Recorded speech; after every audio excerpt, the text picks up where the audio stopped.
గాంధీ భవన్ కి. కానీ దానికి దయాకర్కి ఏం సంబంధం? మీరు దయాకర్ ఎందుకనొద్దు? ఇప్పుడు ఉస్మానియా యూనివర్సిటీలో ఏదైనా జరుగుతుంది అంటే ఆ రోజే ఆయన స్టేట్మెంట్ ఇచ్చారు, వీళ్ళు అసలు స్టూడెంట్సే కాదు బీఆర్ఎస్ స్టూడెంట్స్ వీళ్ళంతా అని చెప్పేసి ఆయన స్టేట్మెంట్ ఇచ్చిండు. ఆ స్టేట్మెంట్ ఎఫ్ఐఆర్ లో ఎట్లా ఉంటది? ఆయన ఇచ్చిన స్టేట్మెంట్ ఎఫ్ఐఆర్ లో ఎట్లా ఉంటది? వీళ్ళు బీఆర్ఎస్ స్టూడెంట్స్ అని మీరు నిరూపిస్తారా? బీఆర్ఎస్ స్టూడెంట్స్ అని మీరు నిరూపిస్తారా?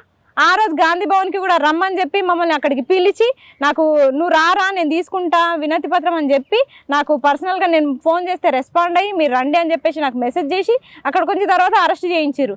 మరి ఆ రోజు ఎందుకు ఎఫ్ఐఆర్ ఫైల్ చేయలేదు? అంటే ఆ రోజు మీరు చేసిన మెసేజ్ నా దగ్గర ఉంది కాబట్టి ఎఫ్ఐఆర్ ఫైల్ చేయలేదు. ఇప్పుడు ఎల్లుండి అసలు నేనే అనుకోకుండా వెళ్ళిన పోస్ట్ ఆఫీస్ కి, అంతకు ముందు రోజు కూడా వెళ్ళినా నేను, కానీ అప్పటికే స్పీడ్ పోస్ట్ చేయరమ్మా ఈ టైంలో, నెక్స్ట్ డే రేపు పొద్దున్నరా 1 వరకే చేస్తారంటే సరే అని చెప్పేసి నేను పోవడం కూడా 11:30కి పోయినప్పుడు కరెక్ట్ టైంలో మీరు అందరు పోలీసులు అందరూ క్యాంపస్ చుట్టూ ఉన్నారు, ఇట్లా సీఎంని ప్రొటెక్ట్ చేయాలి కాబట్టి వాళ్ళందరూ వాళ్ళ డ్యూటీ వాళ్ళు చేసుకుంటారు. అప్పటికే మా ఫ్రెండ్స్ అందరూ ఇక్కడ మీడియా ప్రెస్ మీట్ పెట్టనివ్వట్లేదు అని చెప్పేసి వాళ్ళు సైలెంట్ గానే ఉన్నారు. నువ్వు ఎక్కడున్నావు అంటే కామన్ గా మా ఫ్రెండ్స్ కి నేను చెప్పుకోనా, అవును పోస్ట్ ఆఫీస్ లో ఉన్నా అని చెప్పిన. పోస్ట్ ఆఫీస్ లో ఏం చేస్తాం చెప్పండి?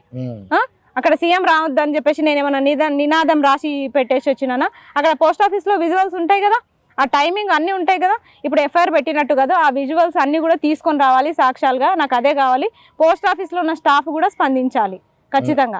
ఎఫ్ఐఆర్ చేసిరు, నేను 12:30కి ఆందోళన చేసినట్టు చేసిరు. పబ్లిక్ న్యూసెన్స్ అంట. నేను అసలు పబ్లిక్ న్యూసెన్స్ ఏం చేసిన? అసలు ప్రభుత్వం వీడియోస్ కూడా మీ దగ్గర లేవు అంటే మామూలుగా మీరు పబ్లిక్ లో న్యూసెన్స్ చేసినట్టు ఏం లేవు. జస్ట్ మీడియా వాళ్ళు వచ్చిరు, మైకులు పెట్టేసరికి మా బాధ్యతగా మేము మాట్లాడినాం. అది కూడా అది అగైనెస్ట్ గా ఏం మాట్లాడలేదు ఆ రోజు, ఎందుకో గానీ అగైనెస్ట్ గా ఏం మాట్లాడలేదు. నాకు అనిపించింది సరే సీఎం వస్తున్నారు కదా ఆహ్వానిస్తాము, కానీ నిరుద్యోగుల గురించి కూడా మాట్లాడితే బాగుంటది అని